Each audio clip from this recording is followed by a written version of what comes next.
All right, today we're diving into something really chilling. It's a document that turned up in the CIA's own archives, and believe me, it reads like a ghost story straight from the coldest depths of the Cold War. Okay, so listen to this quote. That's the line that got everybody talking. It's from a document about this terrifying encounter out in the vast emptiness of Siberia, and it just promises a story of cosmic horror and military secrets. So, where does this wild story come from? Well, supposedly it's all laid out in a top secret KGB file. And we're not talking about some little memo here. The claim is that this is a huge 250-page dossier, just stuffed with photographs, drawings, and direct witness testimony. So let's get into it. What does this file actually claim happened out there in Siberia? Because the story it tells is, well, it's out of this world. It all kicks off during what should have been just another training exercise. A unit of Soviet soldiers is out on maneuvers, and they spot this thing, a low-flying saucer-shaped craft. And for whatever reason, we're never told why, their first instinct is to use force.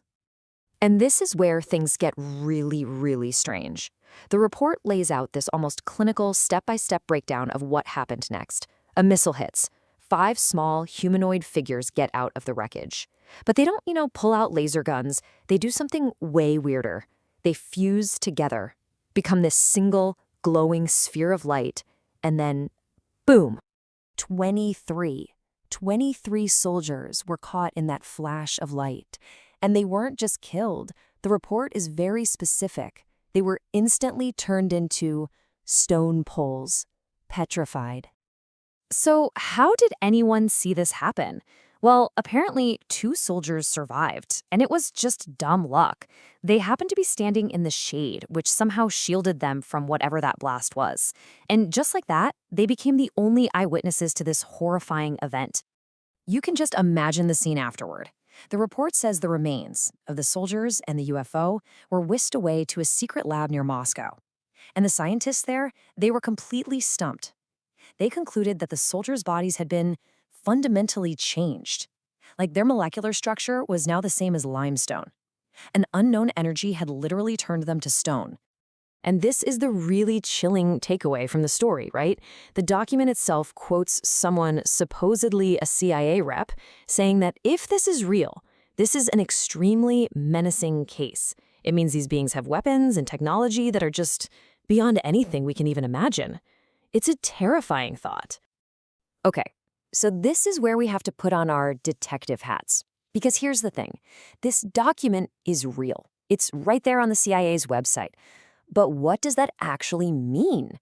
Does that mean the CIA is saying, yep, this happened? That's the billion-dollar question, isn't it? Is this a real deal CIA intelligence report? Are they stamping their approval on this story? Or is there something else going on here? Something a little less exciting? And here's our answer. The document comes from something called the FBIS, the Foreign Broadcast Information Service. Now, this was a part of the CIA, but their job wasn't to run spies or confirm secrets. They were basically librarians. Their whole purpose was to read foreign newspapers and listen to foreign broadcasts, translate them, and file them away. So what looks like a top-secret CIA report on an alien attack is actually a 1-page translation of a Ukrainian newspaper article. And that newspaper article, it was just reporting on a story it had read in a Canadian tabloid. The whole thing starts to fall apart pretty quickly. So, if it didn't come from the KGB and it didn't come from the CIA, where on earth did this story originate? Let's follow the breadcrumbs. And the trail leads us to the Weekly World News. Yep, the same American tabloid that gave us headlines like "Fat Boy Escapes." This is a paper known for making up the most fantastically wild stories you can imagine. And that's where our petrified soldiers first showed up. This timeline right here is a perfect example of something called source laundering. It's like a game of telephone. A made-up story starts in a tabloid. Then a newspaper in Ukraine reprints it, thinking it's legit. Then the CIA's translation service just does its job and translates the Ukrainian article. Years go by, that translation is put online, and suddenly, bam, it goes viral as declassified CIA proof. So let's be super clear. The CIA document, it's 100% real. But it's not a secret file. It's marked UN class, which means it was never classified to begin with.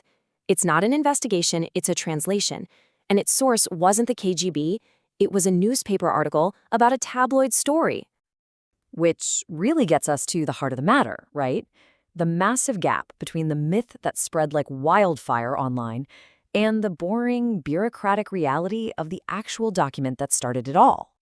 And you can see it laid out perfectly here. The myth is this epic, 250-page KGB dossier confirming alien retaliation. The reality? A one-page unclassified CIA doc that's just a translation of a tabloid story. The conclusion wasn't aliens are a threat. It was just, we noted that this was published. So you might be asking, why would the CIA even care about a silly tabloid story? Well, it's because their job is to know what people are saying and reading all over the world. They collect this stuff not because they think it's true, but because it's out there. It helps them understand the whole global information environment, propaganda and all.